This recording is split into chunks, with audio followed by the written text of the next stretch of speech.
O grupo de 12 brasileiros que deixou Israel depois do início dos bombardeios na semana passada já está retornando ao Brasil. A aeronave decolou do aeroporto regional de Tabuk, que fica a cerca de 110 quilômetros da fronteira da Jordânia, por volta das 13h40, no horário aqui de Brasília. Pois é, a previsão era de que a aeronave fizesse pelo menos 2 paradas técnicas para reabastecimento antes de pousar na capital da Paraíba. De acordo com a assessoria de imprensa da Prefeitura de Belo Horizonte, o avião foi fretado pelo deputado federal Mercinho Lucena, que é filho do prefeito de João Pessoa, Cícero Lucena, que também integra a comitiva. O grupo de políticos foi a Israel para conhecer técnicas de segurança adotadas no país. A programação foi suspensa depois do início do confronto com o Irã. Pois é, e o senador Carlos Viana, do Podemos de Minas Gerais e presidente também do Grupo Parlamentar Brasil-Israel, está ao vivo com a gente aqui no Tempo News para nos ajudar a entender como foram feitas as negociações, para o retorno da comitiva em função, como a gente sabe, das dificuldades nas relações entre Brasil e Israel. Boa noite, senador. Apesar desses momentos de tensão que a gente pôde perceber, podemos dizer que na medida do possível, está tudo correndo em segurança? Olha, boa noite a você, André, boa noite, Síria, boa noite a todos que nos acompanham. Graças a Deus, nós conseguimos, com muita articulação, com muito trabalho, preencher o vazio que foi deixado pelo Itamaraty, uma coisa impressionante, né? Beira o descaso do Ministério das Relações Exteriores em relação às autoridades que estavam em Israel. Nós conseguimos retirar em segurança os 12 primeiros ontem, juntamente com todo um trabalho da embaixada aqui em Brasília, a Embaixada de Israel mostrando muito boa vontade em nos ajudar. Hoje nós tivemos um grupo de mais 15 que também deixou Israel e já estão em segurança na Jordânia e serão acomodados em aviões comerciais em direção ao Brasil.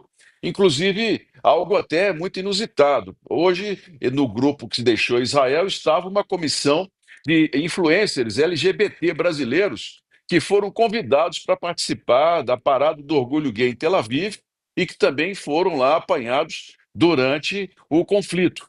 Eles agora já retornam, todos eles vêm sob a responsabilidade do governo de Israel, inclusive com as despesas pagas. Até quinta-feira, amanhã teremos um novo grupo e na quinta-feira será o fim dos 45 nomes que estavam aqui sendo acompanhados por nós do Grupo Parlamentar Brasil-Israel, que estavam oficialmente naquele país. E aí, André e Síria, a gente entra numa outra fase, que é a preocupação com os brasileiros que trabalham, vivem ou estão turistas em Israel. Eu tenho mantido contato com a embaixada em Tel Aviv.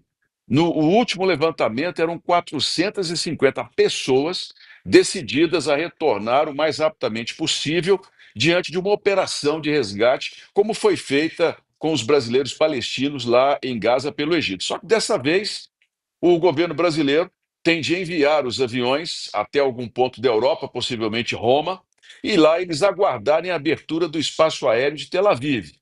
Por que aguardar a abertura do espaço aéreo de Tel Aviv? Porque levar 450 pessoas, que é o mínimo, que vai aumentar esse número de brasileiros, levar isso em comboio pelo deserto do Sinai até o Egito é um perigo muito grande. É uma região de muitos atentados com milícias islâmicas, é algo muito complicado.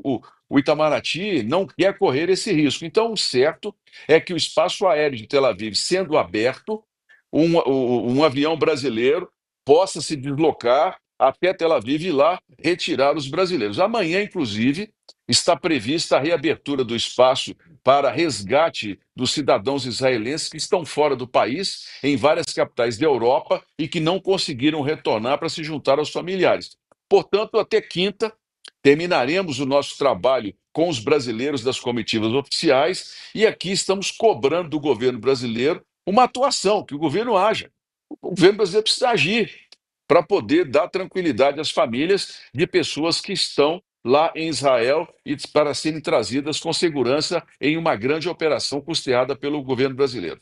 Senador, o senhor que é uma pessoa que conhece muito bem a região ali, conhece muito bem a história, o senhor acredita que esse era um momento de ir até lá para participar ali de reuniões, de cursos de segurança pública, no momento em que o próprio Itamaraty recomendava não ir até lá?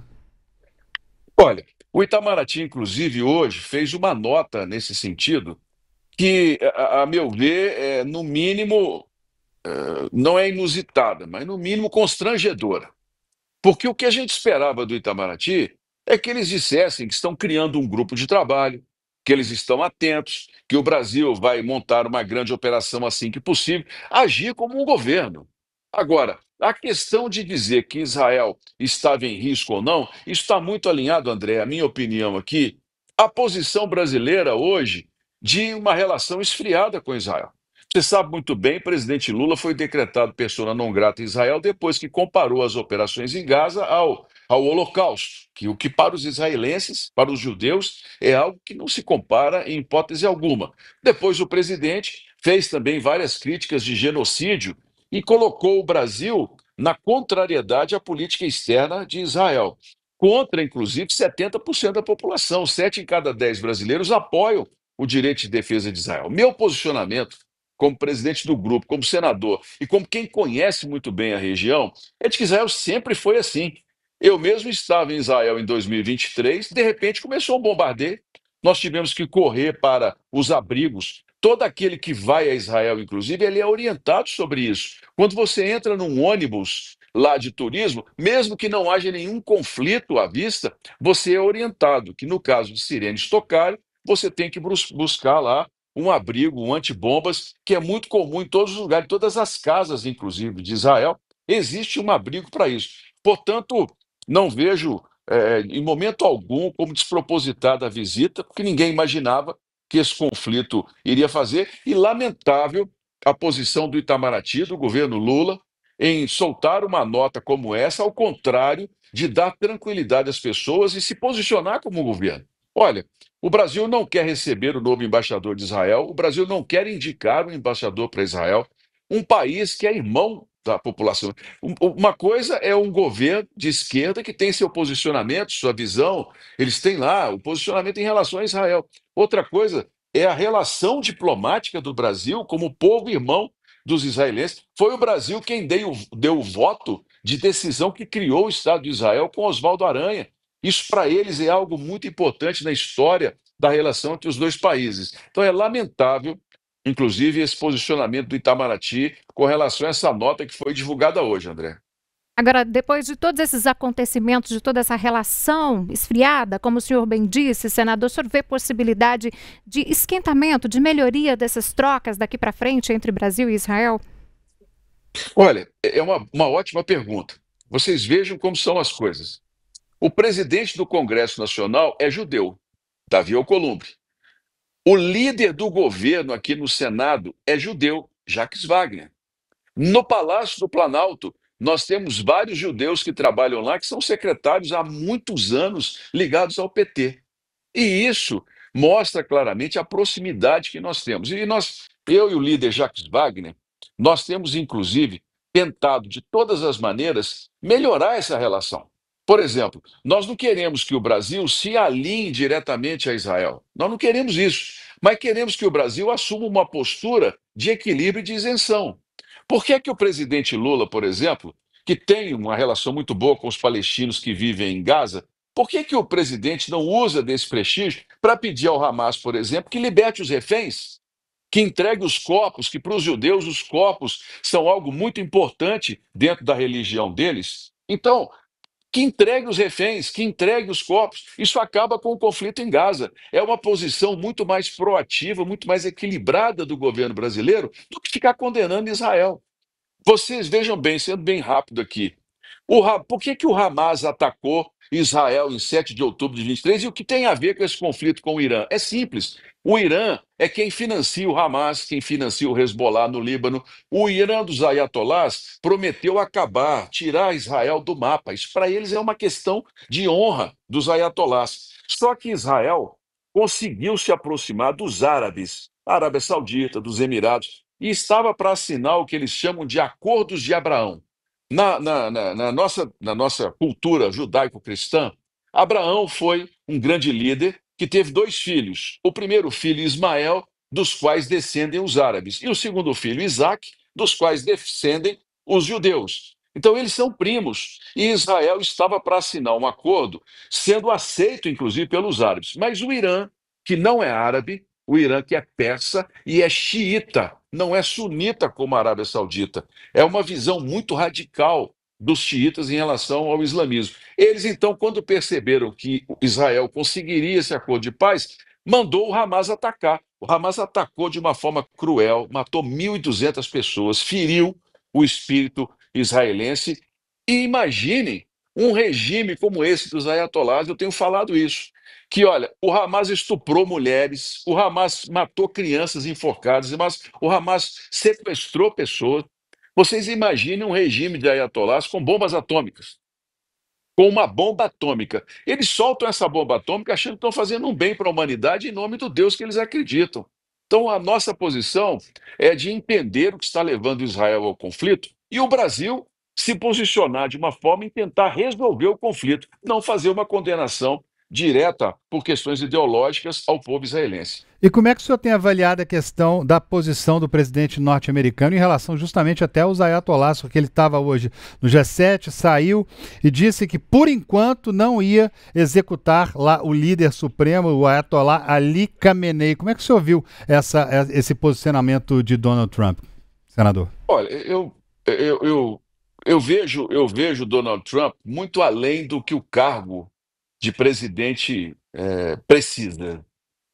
Assim, a meu ver, ele é um homem que está muito inferior ao que representa um presidente dos Estados Unidos, mas é o presidente dos Estados Unidos. E a posição de Israel e os Estados Unidos em relação ao Irã em serem agressivos, o André, tem uma explicação. A Agência Internacional de Energia Atômica decretou o Irã como um perigo, porque o Irã, ao fazer um acordo com relação ao benefício do urânio para a questão nuclear, não cumpriu esse acordo. O Irã usou as negociações para desenvolver, ampliar o projeto de armas nucleares. E é o que eu digo. Vocês imaginem uma visão teológica que a religião está acima de qualquer coisa, não interessa se está estuprando, se está matando crianças, né, que em nome da religião se faz qualquer coisa. Esse grupo com uma bomba atômica. Isso não tem cabimento. Então, os Estados Unidos e Israel, que têm os interesses na região, não vamos esquecer isso. Nós temos o interesse do canal de Suez, nós que transfere todo o petróleo que vem da Ásia em direção à Europa. Nós temos os interesses dos Estados Unidos nessa questão das empresas americanas que atuam naquela região, as petrolíferas. Esse interesse econômico, ele está muito ligado a essa atuação geopolítica dos Estados Unidos. E o Irã descumpriu um acordo. O presidente dos Estados Unidos, que é parceiro em Israel em todas as questões, eu não duvido nada de que, se o Irã não buscar um acordo o mais rapidamente possível, os Estados Unidos também vão atacar as instalações nucleares para destruir por completo o programa de beneficiamento do urânio daquele país. Agora, senador, quais são as atualizações que o senhor tem em relação aí a este voo, né, com a comitiva de brasileiros que está voltando aqui para o nosso país? Bem, saíram em segurança. Quando chegaram à Jordânia, tiveram que esperar um bom tempo, inclusive, porque a embaixada brasileira na Jordânia não providenciou de imediato o transporte, foi preciso esperar lá um tempo na transferência. Seguiram para a Arábia Saudita, também estão em total segurança, e amanhã chegarão ao Brasil, já em território nacional, com muita tranquilidade. Assim como eles, os demais, como eu disse, são 45 no total, também chegarão até o final de semana ao nosso país, devolvidos com muita tranquilidade. E tenho certeza que futuramente podem querer até voltar a Israel, no momento de paz. Israel é um lugar muito bom de se visitar, é uma cultura muito interessante ali, uma confluência, né, entre Oriente, Ocidente, muçulmanos, cristãos, judeus. É uma região que eu gosto muito, já estive lá 8 vezes. E posso dizer, é um lugar muito bom de se visitar, muito seguro até, infelizmente por conta desses conflitos é que se torna. Mas eles chegarão aqui com uma grande experiência e tenho certeza, se convidados novamente, muitos voltarão a Israel. Tá certo, senador Carlos Viana, agradecemos muito a disponibilidade do senhor em conversar conosco nesta noite. Uma ótima noite e até uma próxima oportunidade. Muito obrigado, parabéns e um ótimo trabalho. Um abraço, André, meus parabéns sempre, viu, querido? Um abraço, meu caro. Boa noite.